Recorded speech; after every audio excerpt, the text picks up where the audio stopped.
My girlfriend told me she was pregnant, so I had arranged to move all her stuff out behind her back. If you only read the title, I might sound like a bad guy, but I'm not.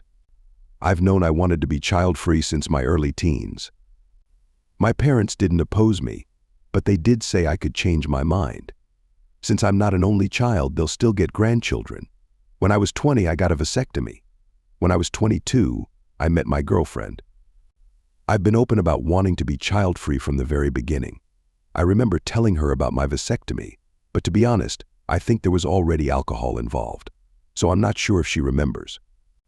We were dating for a year and a half when she moved in with me. I'm now 25. 2 weeks ago, I got home from work, and my girlfriend was standing in the living room smiling. She showed me the positive pregnancy test. Thinking it was a TikTok prank, I played along. When she didn't reveal it was a prank, I knew what had happened, but I continued playing along. That night, I got up at midnight and started sending emails. I took a week off work and emailed my best friends the details, telling them to pretend they knew nothing and be prepared. The next morning, I left for work as usual, but I didn't go to work. Carl, one of my friends, was waiting outside. He had a cap and a hoodie ready for me. The whole week we followed Katie, and on day 3 she met up with her affair partner. We followed them to a motel, and then Carl followed him to his home. The guy was married with kids. We devised a plan. I convinced Katie to go to her parents' house to tell them the good news last Saturday. While there, I gave my friends the keys to my home. At Katie's parents' house, we had lunch with the parents and siblings first, and then Katie told them the good news. Everyone was happy. After a while, I got a call I had to take. It was my friends telling me they were done and ready. So I asked to make an announcement. I pulled Katie aside in front of everyone. I bet they thought I was going to propose. I started by telling how we met, how much she meant to me, and ended with, "And that's why it hurt so much that you cheated on me and got pregnant by someone else." The room was silent. Katie looked shocked. She started telling me it wasn't a funny joke.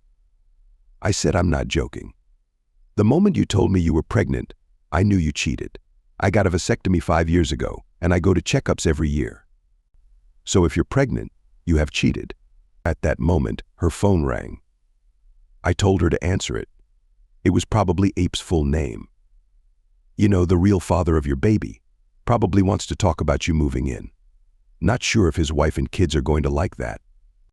What happened was that my friends had loaded up everything of Katie's in a U-Haul and brought it to Ape's home. When they called me, they were in front of his home for the final part. They rang the doorbell and asked the AP where they could put her things. He was confused, and they handed him and his wife a folder with pictures of him and Katie. And Carl said, "Since Op is kicking her out, she needs a place to stay. We're just here delivering her things.